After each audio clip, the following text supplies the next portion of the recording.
नमस्कार, मैं हूं जीत और आप देख रहे हैं श्रेष्ठ भारत। वैसे तो राजनीति दो शब्दों का गठबंधन है, राज और नीति। राज का मतलब है शासन और नीति मतलब उचित समय और उचित स्थान पर उचित कार्य करने की कला, या फिर यूं कहें कि विशेष उद्देश्य को प्राप्त करना ही राजनीति कहलाती है। लेकिन राजनीति की ये परिभाषा वक्त और सिचुएशन के साथ करवट लेती रहती है। इसलिए राजनीति के विषाद पर कौन सी चाल कब, कहां और कैसे चली जाएगी, इसका पूर्वानुमान लगाना आसान नहीं है। कुछ ऐसा ही दिख रहा है जेपीसी की मांग को लेकर, जिसमें एक बड़ा नाम है शरद पवार का, जिन्होंने अपनी चाल बदलते हुए विपक्ष के जेपीसी मांग को ही बेबुनियाद बता डाला। राष्ट्रवादी कांग्रेस पार्टी प्रमुख शरद पवार ने अडानी हिंडनबर्ग केस में विपक्ष की जेपीसी यानी ज्वाइंट पार्लियामेंट्री कमेटी की मांग को बेकार बताते हुए इसके कई वजहें भी गिना डाले। इसे कहते हैं सही टाइम पर यू टर्न, और इस यू टर्न के पीछे कौन सी राजनीतिक इच्छा छिपी हुई है, ये तो वक्त के गर्भ में छुपा हुआ है। चलिए अब लौटते हैं असल मुद्दे पर, जो है हिंडनबर्ग केस में विपक्ष की जेपीसी की मांग। हिंडनबर्ग केस में विपक्ष की जेपीसी की मांग बहुत पुरानी, और साथ ही कांग्रेस हल्ला बोल इस बात पर भी रही है कि पीएम मोदी और अडानी के बीच जो रिश्ता है वो रिश्ता क्या कहलाता है।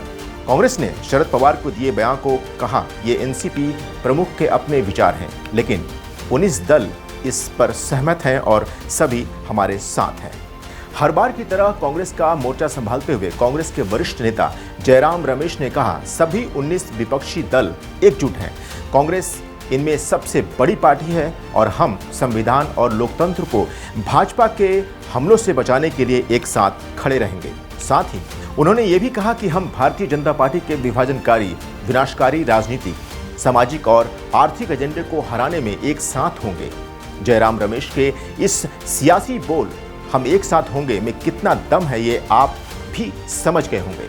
अपनी डफली अपना राग पर हर राजनीतिक पार्टी चल रही है और विपक्षी एकता का झंडा भी सभी ने उठा रखा है, पर सच ये है कि इस एकता में अनेकता के सुर ज्यादा ही लाउड नजर आ रहे हैं। राजनीति से अलग शरद पवार ने एक बड़ी बात कही। उन्होंने कहा राजनीतिक फायदा उठाने के लिए मुकेश अंबानी और गौतम अडानी जैसे उद्योगपतियों पर हमला करना ठीक नहीं है। उन्होंने कहा अंबानी ने पेट्रोकेमिकल क्षेत्र में और अडानी ने बिजली क्षेत्र में योगदान दिया है। क्या देश को इन बिजली या पेट्रोकेमिकल की जरूरत नहीं है? ये ऐसे लोग हैं जो इस तरह की जिम्मेदारी लेते हैं और देश के नाम के लिए काम करते हैं। अब चलते चलते ये भी समझ लेते हैं कि आखिर ये जेपीसी है क्या, जिसे लेकर विपक्षी पार्टियां हाथ धोकर पीछे पड़ी हुई हैं। संसद की सदन में दो तरह की कमेटियों का रिवाज है, स्थायी कमेटी और अस्थायी कमेटी। स्थायी कमेटी का प्रावधान संविधान में है, जबकि अस्थायी कमेटी जरूरत पड़ने पर बनाई जाती है। जेपीसी इन दोनों कमेटियों से अलग है। इसे देश में होने वाली किसी बड़ी घटना या घोटाले के जांच के लिए बनाया जाता है। जेपीसी की परंपरा भारत ने ब्रिटेन के संविधान से ली है। वैसे भले ही जेपीसी संसद बनाती है, लेकिन इसके लिए लोकसभा में साधारण बहुमत से प्रस्ताव पारित करना जरूरी है। बहुमत सरकार के पास होता है, इसलिए अगर सरकार ना चाहे तो जेपीसी का गठन नहीं हो सकता। अब आप समझ गए होंगे कि पेंच कहां है, और इसमें अब सियासी हल्ला बोल के अलावा कुछ भी नहीं है। आप देखते रहिए श्रेष्ठ भारत।